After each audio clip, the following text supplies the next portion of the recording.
ನಾವು ಸಂವಿಧಾನ ಮತ್ತು ಒಂದು ರಾಷ್ಟ್ರೀಯ ಐಕ್ಯತಾ ಸಮಾವೇಶ ಅನ್ನುವಂಥ ಒಂದು ಕರ್ನಾಟಕ ಸರ್ಕಾರದ ಕಾರ್ಯಕ್ರಮದಲ್ಲಿ ಆನ್ಲೈನ್ ಮುಖಾಂತರ ನಾವೆಲ್ಲರೂ ಭಾಗವಹಿಸ್ತಾ ಇರುವಂಥದ್ದು ಒಂದು ಸಂತೋಷಿಸಿದೆ. ನಮಗೆ ಗೊತ್ತಿರುವ ಹಾಗೆ ಭಾರತದ ಸಂವಿಧಾನ ಅನ್ನುವಂಥದ್ದು 1949 ನವೆಂಬರ್ 26ರಂದು ನಮ್ಮ ಕಾನ್ಸ್ಟಿಟ್ಯೂಂಟ್ ಅಸೆಂಬ್ಲಿಯಿಂದ ಅಂಗೀಕೃತವಾಯಿತು. ನಮಗೆ ಗೊತ್ತಿರಬೇಕಾದ್ದು ಭಾರತದ ಒಂದು ಚಾರಿತ್ರಿಕ ಇತಿಹಾಸದಲ್ಲಿ ಈ ದಿನ ಸುವರ್ಣಾಕ್ಷರಗಳಿಂದ ಬರೆಯಲ್ಪಟ್ಟಂಥ ಒಂದು ಮೈಲುಗಲ್ಲು ಎನ್ನಬಹುದಾದಂಥ ಒಂದು ದಿನ. ಪ್ರತಿಯೊಬ್ಬ ವಿದ್ಯಾರ್ಥಿಗಳು ಗೊತ್ತಿರಬೇಕು. ನಮಗೆ 1950 ಜನವರಿ 26 ನಮಗೆ ಬಹಳ ಮಹತ್ವದ ದಿನ. ಅಷ್ಟೇ ಮಹತ್ವದ ದಿನ 1947 ಆಗಸ್ಟ್ 15 ಮಹತ್ವದ ದಿನ.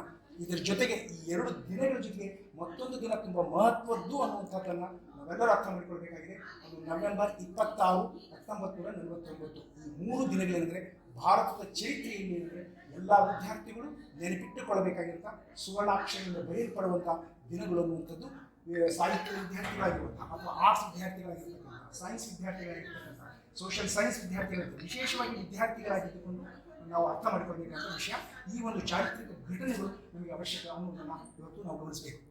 ಈ ಒಂದು 1949, 26 ಏನಂದರೆ ನಮಗೆ ನಾವೇ ಒಂದು ನಮ್ಮ ದೇಶದ ಸಂವಿಧಾನ ತಜ್ಞರು ಡಾಕ್ಟರ್ B.R. ಅಂಬೇಡ್ಕರ್ ಅವರ ಒಂದು ಅಧ್ಯಕ್ಷತೆಯಲ್ಲಿ ಅನೇಕ ಸಂವಿಧಾನ ತಜ್ಞರಂದರೆ ರಚಿಸಿರ್ತಕ್ಕಂಥ ಒಂದು ಸಂವಿಧಾನವನ್ನು ಭಾರತದ ಏನಂತಂದರೆ ನಮ್ಮ ಸಂವಿಧಾನ ಪಿತೃಗಳು ಮತ್ತು ರಾಷ್ಟ್ರ ಪಿತೃಗಳು ಅಂದರೆ ಅಂಗೀಕಾರ ಮಾಡಿ ನಮಗೇನೆಂದರೆ ನವೆಂಬರ್ 26, 1949 ಅಂಗೀಕರಿಸತಕ್ಕ ಸಂವಿಧಾನವನ್ನು ಏನಂದರೆ ಜನವರಿ 26, 1950ಕ್ಕೆ ನಮಗೆ ನಾವೇ ಅರ್ಪಿಸಿಕೊಂಡೇನೆಂದರೆ ಜಾರಿಗೆ ತರುವ ಮುಖಾಂತರ ಗಣರಾಜ್ಯವನ್ನು ಜಾರಿಗೆ ತಂದಿರತಕ್ಕಂಥ ಒಂದು ದಿನ ಅನ್ನೋದನ್ನು ನಾವು ಅರ್ಥ ಮಾಡಿಕೊಳ್ಬೇಕು. ಸಂವಿಧಾನ ಅನ್ನುವಂಥ ಶಬ್ದ ಬಂದ ತಕ್ಷಣವೇ ನಮಗೆ ನೆನಪಿಟ್ಟುಕೊಳ್ಳಬೇಕಾದ 2 ದಿನಗಳು.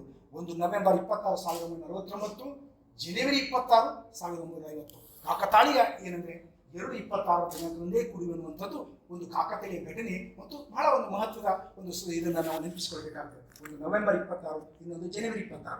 ಒಂದು ಸಂವಿಧಾನದ ಒಂದು ಕಾನ್ಸ್ಟಿಟ್ಯೂಂಟ್ ಅಸೆಂಬ್ಲಿಗೆ ಒಪ್ಪಿಸಿಕೊಟ್ಟಿರ್ತಕ್ಕಂಥ ಡಾಕ್ಟರ್ B.R. ಅಂಬೇಡ್ಕರ್ ಸಂವಿಧಾನವನ್ನು ರಚಿಸಿ ಕಾನ್ಸ್ಟಿಟ್ಯೂಂಟ್ ಅಸೆಂಬ್ಲಿ ಏನಂದರೆ ದೇಶಕ್ಕೆ ಒಪ್ಪಿಸಿರ್ತಕ್ಕಂಥ ಒಂದು ಸಂವಿಧಾನದ ದಿನವಾಗಿದೆ.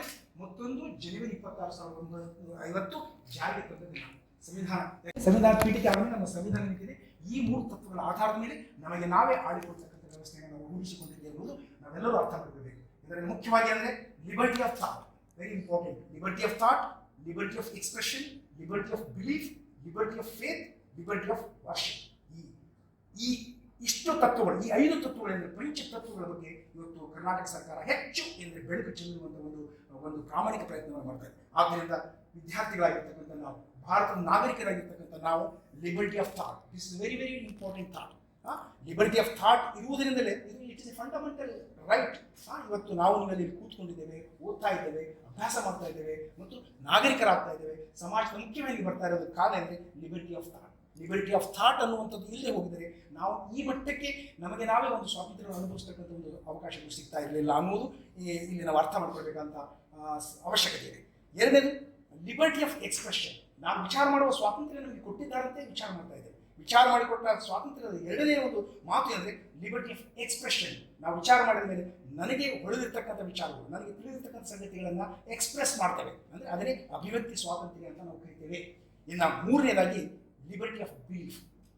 ನಮ್ಮ ಭಾರತ ದೇಶದಲ್ಲಿ ಅಂದರೆ ಅನೇಕ ಧರ್ಮಗಳಿವೆ, ಅನೇಕ ಮತಗಳಿದ್ದಾವೆ, ಅನೇಕ ಏನಂದರೆ ತತ್ವಗಳಿದ್ದಾವೆ, ಅನೇಕ ವಿಚಾರಗಳಿವೆ. ಆದರೆ ಎಲ್ಲರಿಗೂ ಎಲ್ಲ ಮತಗಳನ್ನು, ಎಲ್ಲ ಧರ್ಮಗಳನ್ನು, ಎಲ್ಲ ವಿಚಾರಗಳನ್ನು ಒಂದು ಗೌರವಿಸ್ತಕ್ಕಂಥ ಒಂದು ಇದನ್ನು ಸಂವಿಧಾನವೇ ನಮಗೆ ಹೇಳಿದೆ ಅನ್ನುವಂಥದ್ದು ಗಮನಿಸಬೇಕು. ನಮ್ಮಲ್ಲಿ ಜೈನ ಧರ್ಮ ಇದೆ, ಬೌದ್ಧ ಧರ್ಮ ಇದೆ, ಹಿಂದೂ ಧರ್ಮವಿದೆ, ಸೋ ಮೆನಿ, ಇಸ್ಲಾಂ ಧರ್ಮ ಇದೆ, ಕ್ರಿಶ್ಚಿಯನ್ ಧರ್ಮ ಇದೆ, ಜೋರಾಷ್ಟ್ರ ಧರ್ಮ ಇದೆ. ಈ ಎಲ್ಲ ಧರ್ಮಗಳು ಇರತಕ್ಕಂಥ ಎಲ್ಲ ಧರ್ಮಗಳನ್ನು ಗೌರವಿಸುವ, ಪ್ರೀತಿಸುವ, ಆ ವಿಚಾರಗಳನ್ನು ಅರ್ಥೈಸಿಕೊಳ್ಳುವ, ಅದನ್ನು ಪ್ರೀತಿಸ್ತಕ್ಕಂಥ ಒಂದು ಇದನ್ನು ಇಲ್ಲಂದರೆ ಬಿಲೀಫ್ ಅಂತ ಅನ್ನುವಂಥ ಮಾತಿನಲ್ಲಿ ಕೊಟ್ಟಿದ್ದಾರೆ. ಆದ್ದರಿಂದ ಪ್ರತಿಯೊಬ್ಬ ವ್ಯಕ್ತಿ ತಾನು ಹುಟ್ಟಿ ಬೆಳೆದ ಪರಿಸರದ ಧರ್ಮ, ಮತ, ವಿಚಾರಗಳನ್ನು ಆತ ತನಗೆ ಗೊತ್ತು ಇದ್ದುಕೊಂಡು ಅಥವಾ ಗೊತ್ತಿಲ್ಲದೆ ಸಹಜವಾಗಿ ಇಂಬೈ ಮಾಡಿಕೊಂಡಿರ್ತಾನೆ. ಅದನ್ನು ಗೌರವಿಸಬೇಕಂತ ಅನ್ನುವಂಥದ್ದು ಪ್ರತಿಯೊಬ್ಬರ ಒಂದು ಮುಖ್ಯವಾದ ವಿಷಯ ಅನ್ನುವಂಥದ್ದು ಬಿಲೀಫ್ ಅನ್ನುವಂಥದ್ದನ್ನು ಇಟ್ಟಿದ್ದಾರೆ.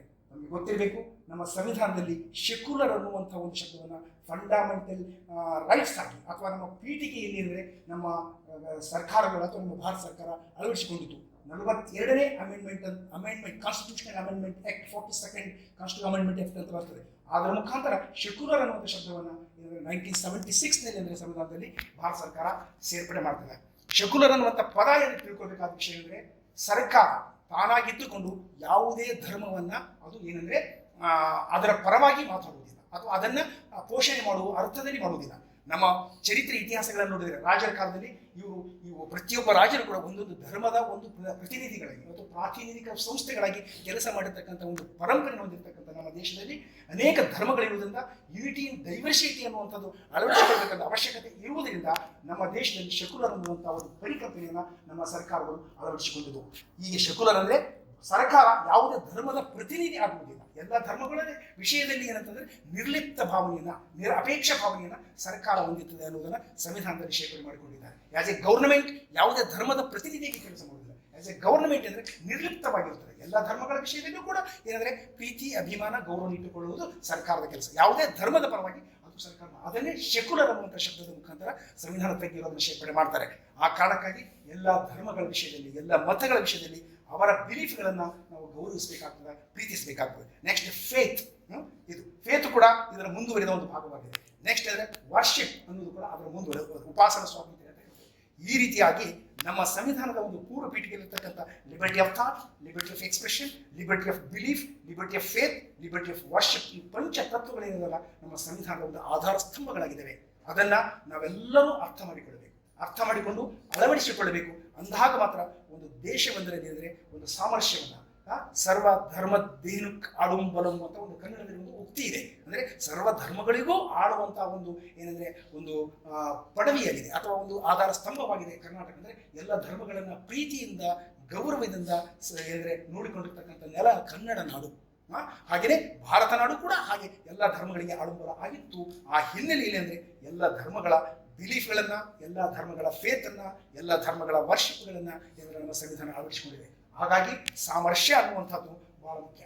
ಅದಕ್ಕೆ ಇನ್ನೊಂದು ಬಹಳ ಮುಖ್ಯವಾಗಿ ನಾವೆಲ್ಲ ತಿಳ್ಕೋಬೇಕು. ಸಂವಿಧಾನದ ಚರಿತ್ರೆಯ ಇತಿಹಾಸದಲ್ಲಿ ಪೀಠಿಕೆ ಸಂದರ್ಭದಲ್ಲಿ ಶೆಕ್ಯುಲರ್ ಅಂತ ಒಂದು ಶಬ್ದ 42nd ಅಮೆಂಡ್ಮೆಂಟ್ ಆಕ್ಟ್ ಮುಖಾಂತರ ಶೇಖರಣೆ ಆದರೆ ಯುನಿಟಿ ಅನ್ನುವಂಥದ್ದು, ಯುನಿಟಿ ನ್ಯಾಷನಲ್ ಯುನಿಟಿ ಅನ್ನುವಂಥ ಶಬ್ದ ಕೂಡ ಏನಂದ್ರೆ ಸಂವಿಧಾನದ ಪೂರ್ವ ಪೀಠಿಕೆಯಲ್ಲಿ ಸಂವಿಧಾನವನ್ನು ತಿದ್ದುಪಡಿ ಮಾಡುವ ಮುಖಾಂತರ ಭಾರತ ಸರ್ಕಾರದಲ್ಲಿ ಸಂವಿಧಾನದ ತಜ್ಞರು ಸೇರ್ಪಡೆ ಮಾಡಿದ್ರು. ಆದ್ದರಿಂದ ಯುನಿಟಿ ಅನ್ನುವಂಥದ್ದು ಕೂಡ ಬಹಳ ಮುಖ್ಯವಾದಂಥ ಶಬ್ದ.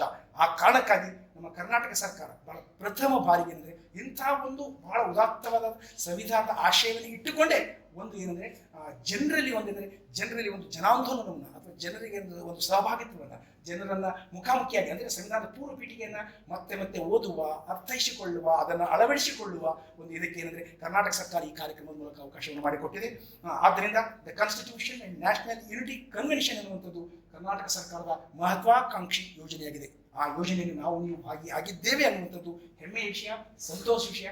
ನೀವೆಲ್ಲರೂ ಭಾಗಿಯಾಗಿದ್ದೀರಿ. ಸಂವಿಧಾನದ ಪೂರ್ವ ಪೀಠಿಕೆಯನ್ನು ಅರ್ಥ ಮಾಡಿಕೊಳ್ಳಲಿಕ್ಕೆ ತಾವೆಲ್ಲ ಸೇರಿದ್ದಕ್ಕಾಗಿ ನಾವು ವಿಶ್ವವಿದ್ಯಾಲಯದ ಪರವಾಗಿ ಆಭಾರ ಮನ್ನಣೆಯನ್ನು ಸಲ್ಲಿಸ್ತೇವೆ.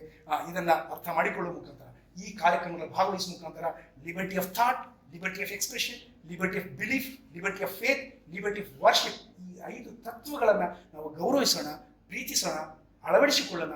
ಆ ಮುಖಾಂತರ ನಮ್ಮ ಸಂವಿಧಾನ ತಜ್ಞರಿಗೆ, ವಿಶೇಷವಾಗಿ ಡಾಕ್ಟರ್ BR ಅಂಬೇಡ್ಕರ್ ಆಗಿ ಸರ್ವರಿಗೂ ಏನಂದ್ರೆ ಗೌರವದ ನಮನಗಳನ್ನು ಸಲ್ಲಿಸೋಣ.